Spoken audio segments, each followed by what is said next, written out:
Century করে আগের দিনই আক্ষেপ ঝরেছিল সাদমান ইসলামের কণ্ঠে। মাটি কামড়ে ক্রিজে পড়ে থাকলে হয়তো ওই দিনই লিডটা ছাড়িয়ে যেত 100।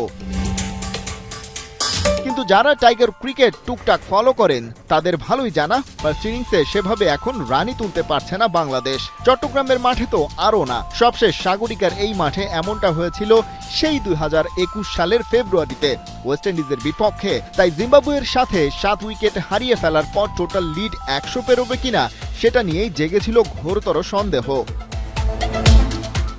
তবে আগের দিনের পার্টনার তাইজুলকে হারিয়েও মিরাজ যেভাবে ব্যাট চালিয়ে গেছেন তাতে বড় সড়ো একটা ধন্যবাদ পেতেই পারেন। তানজিম সাকিবকে সাথে নিয়ে দলীয় রান পার করে ফেললেন 400। একালে টাইগারদের জন্য সেটা বেশ বিরল ঘটনাই।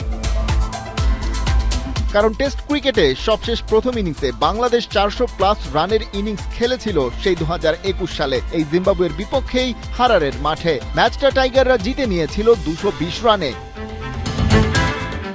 সে বছর আরও 3 ম্যাচে প্রথম ইনিংসে 400+ রান করেছিল বাংলাদেশ। পাল্লে কেলেতে শ্রীলঙ্কার বিপক্ষে 541 রানে ইনিংস ঘোষণা এবং চট্টগ্রামে ওয়েস্ট ইন্ডিজের বিপক্ষে টাইগাররা করে 430 রান।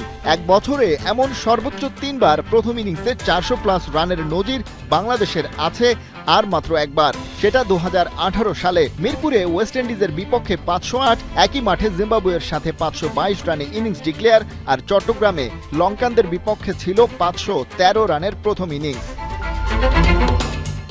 2000 সালে টেস্ট স্ট্যাটাস প্রাপ্তির পর প্রথম ইনিংসে 400+ রান আছে টাইগারদের মোট 14টি। বাকিদের তুলনায় একটু কম হয়ে গেল কি? আরও হতাশার কথা, টেস্ট জিততে হলে তার ভিত্তি হয় প্রথম ইনিংস, আর বাংলাদেশ 4 বছরে প্রথমবার প্রথম ইনিংসে 400 রান পার করতে পারল। খালিদ জামিল, 71।